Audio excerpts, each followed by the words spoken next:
I never imagined I'd end up as the villain in the eyes of my own neighborhood, or that I'd be the guy sitting on his back porch with a cold brew, watching 50 angry people pace back and forth on the shoreline, completely barred from the water. But life has a funny way of flipping the script when you decide to stop being a doormat.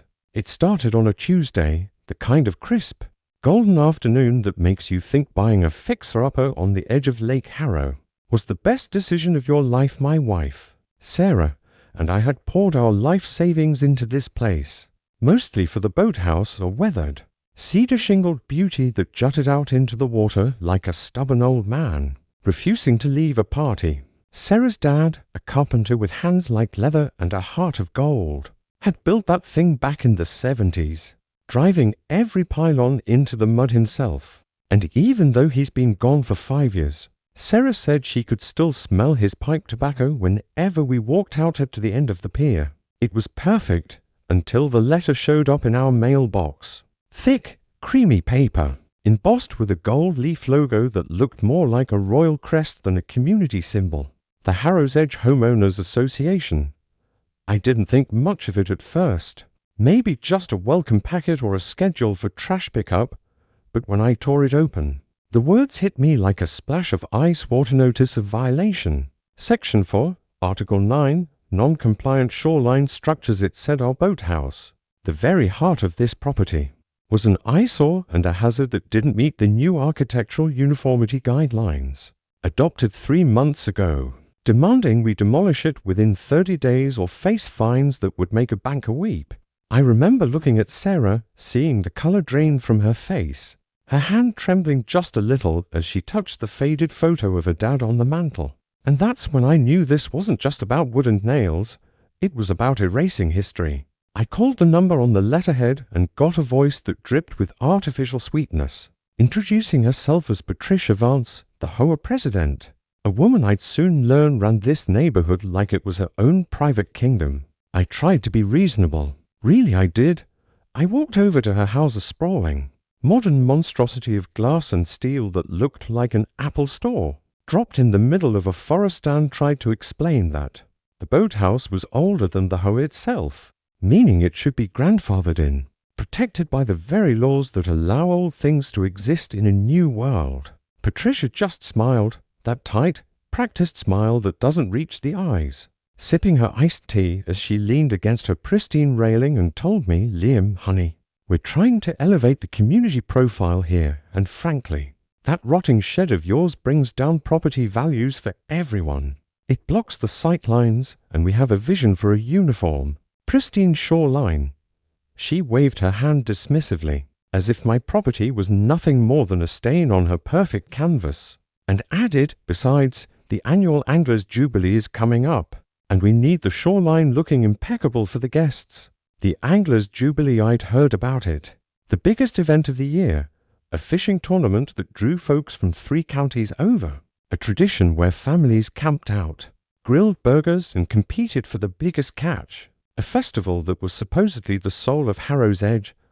I went home fuming, dug through the county archives, pulled the original permits from 1974, and sent a certified letter back to the HOA stating my refusal to demolish, citing the grandfather clause and my riparian rights. Fancy legal talk. For I own the land up to the water, and I have a right to access it. I thought that would be the end of it, a little legal muscle to back them off, but I underestimated Patricia's need for control, because 2 days later, I woke up to the sound of grinding metal. I ran outside to find a crew installing a 6-foot wrought iron fence not on my property, but on the narrow strip of community green space that ran between my backyard and the start of the pier. Technically, the boathouse was mine, but the 3 feet of dirt connecting it to my lawn was easement land owned by the HOA. Patricia was there, wearing a hard hat that looked ridiculous on her, directing the workers with a clipboard in hand. And when she saw me, she just shrugged and said, "If you won't tear it down, Liam, we have to ensure safety. We can't have residents walking onto a non-compliant structure from HOA land. It's a liability issue." She had effectively quarantined my own dock, leaving it stranded in the water like an island I could look at but never touch. And the smugness on her face, The sheer delight she took in finding a loophole lit a fire in my gut that I hadn't felt since high school football. That night, I sat in the dark, staring at the silhouette of the boathouse behind the bars of her new fence, feeling defeated, until I saw a flashlight beam cutting through the neighbor's yard. It was Silas, the old guy to doors down, a retired civil engineer who looked like he chewed gravel for breakfast. He hobbled over to the fence, passed me a warm beer through the bars, and whispered, "She's not doing this for safety, son. She's doing it because she promised the construction contract for the new community floating dock to her brother-in-law, and your boathouse is right where they want to put the access ramp."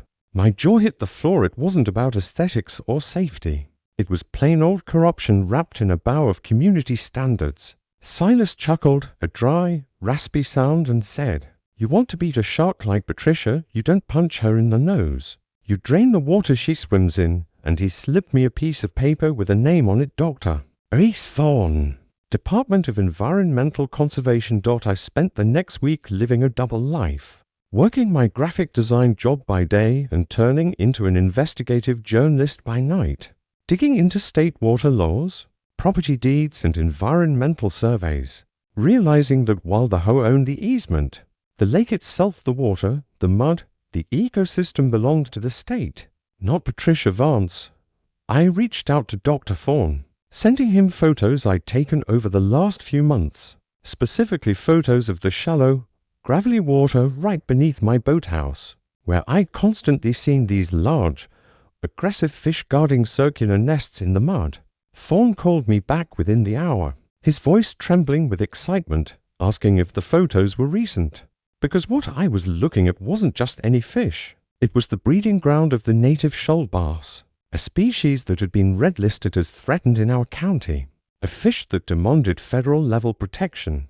During spawning season, the irony was so thick you could cut it with a knife. Patricia wanted to build her brother-in-law's floating dock right on top of a protected nursery, and the upcoming Anglers' Jubilee, the festival she treated like her personal coronation, relied on fishing these very waters.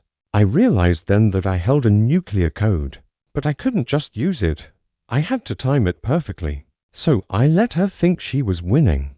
I let the fines pile up, $500 a day for unauthorized encroachment, and I watched as the tents went up for the Jubilee, the banners flying, the food trucks arriving. The morning before the festival, I walked down to the shoreline where Patricia was holding court with the festival committee, looking pristine in white linen, and I handed her a single envelope, not a lawsuit, but a copy of the emergency injunction I'd received from the state just 20 minutes earlier. "You might want to read that before you tap the kegs." "Patricia," I said, my voice steady, my heart hammering against my ribs. She scoffed, rolling her eyes as she tore it open, expecting another pathetic plea for mercy, but as her eyes scanned the document, her face went from smug to pale to a shade of blotchy red I'd never seen on a human being. The injunction was clear.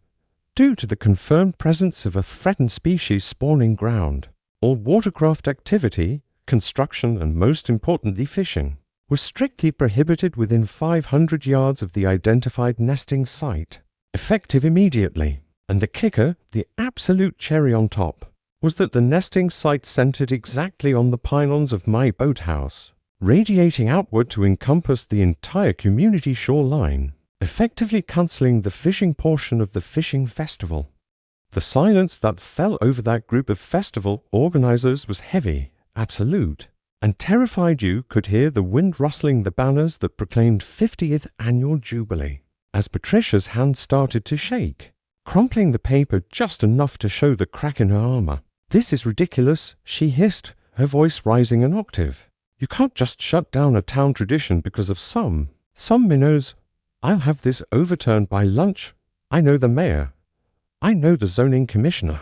But I just leaned against the very fence she had built to keep me out and smiled. "It's not the zoning commission, Patricia. It's the Department of Environmental Conservation. State level, federal backing. You touch a line to that water, and you're looking at $10,000 per fish, plus jail time for willful destruction of habitat."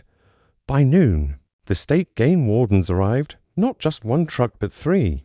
Uniformed officers unrolling yellow do not cross tape along the pristine shoreline. Patricia had spent thousands manicuring, pounding stakes into her perfect lawn to mark the protected buffer zone. The scene was chaotic. Vendors were shouting about refunds. Fishermen who had driven hours were demanding to know why the lake was closed. And in the middle of it all was Patricia, frantically on the phone, screaming at some poor lawyer who was likely telling her there was absolutely nothing she could do. The best part, the twist that Silas had hinted at but I hadn't fully grasped until that moment, was the exemption clause in the injunction because my boathouse was a pre-existing, non-motorized structure that provided shade and cover for the nests. It was designated as a safe habitat zone, meaning I was allowed to walk on it for maintenance and observation, effectively making me the only person in the entire neighborhood with legal access to the water. The emergency HOA meeting that night was standing room only, the humidity in the community center matching the heat of the tempers, and for the first time, the anger wasn't directed at the new guy with the ugly boathouse. It was aimed like a laser at the leadership that had led them into this mess. I sat in the back, quiet, listening as neighbor after neighbor stood up, people who had lived here for decades, people who loved the festival, demanding to know why a proper environmental survey wasn't done before the planned dock expansion, why the funds were allocated to Lakeview construction without a bid, and why, exactly, a fence was prioritized over due diligence. Silas took the microphone, leaning on his cane, and delivered the killing blow. Folks, I've seen the books, he rasped, waving a stack of papers. The fines levied against Liam here, they weren't going into the general repair fund. They were earmarked for administrative consultation fees paid to a firm registered to Patricia's husband. The room exploded. It was pandemonium, shouting, accusations. People who had been terrified of Patricia for years suddenly finding their voice in the safety of the mob. Patricia tried to bang her gavel, screaming for order, her face a mask of panic. But the illusion of her absolute power had shattered. She wasn't the queen anymore. She was just a petty tyrant caught with her hand in the cookie jar. A vote of no confidence was called right there on the floor, ignoring every procedural rule in the handbook. Because the mob didn't care about Robert's rules of order anymore. They wanted blood. By the time the meeting ended, Patricia was out. The board was dissolved pending an emergency election, and I walked out into the cool night air feeling 10 pounds lighter. But the real victory wasn't the politics. It was the next morning I walked down to the fence, which the maintenance guy, a good kid named Dave who hated Patricia, had already started dismantling with a gleam in his eye. I stepped onto the easement, walked down the creaking wood of my father-in-law's boathouse, and sat at the edge, looking down into the clear water where, sure enough, shadows darted over the gravel beds, safe and undisturbed. The festival happened anyway, but it was different without the fishing tournament. People actually talked to each other. Neighbors brought potluck dishes instead of buying overpriced vendor food. And the kids gathered at the edge of the buffer zone where Dr. Thorne had set up a spotting scope, teaching them about the shoal bass and why protecting them mattered. It's been a year since then, and the vibe in Whispering Pines has completely shifted. The new board is run by a committee of 4, including Silas, who makes sure every penny is accounted for on a public spreadsheet. The fence is gone, recycled into a nice trellis for the community garden. And my boathouse has become a sort of unofficial landmark, the bass bunker the kids call it. Patricia sold her glass house about 3 months after the scandal broke. Rumor has it she moved to a condo in Florida where she's already trying to get elected to the board. And honestly, I pity those people. We eventually worked out a deal with the state, where catch and release fishing is allowed in the fall, once the spawning is over and the fish population has exploded, making the fishing better than it's been in 20 years.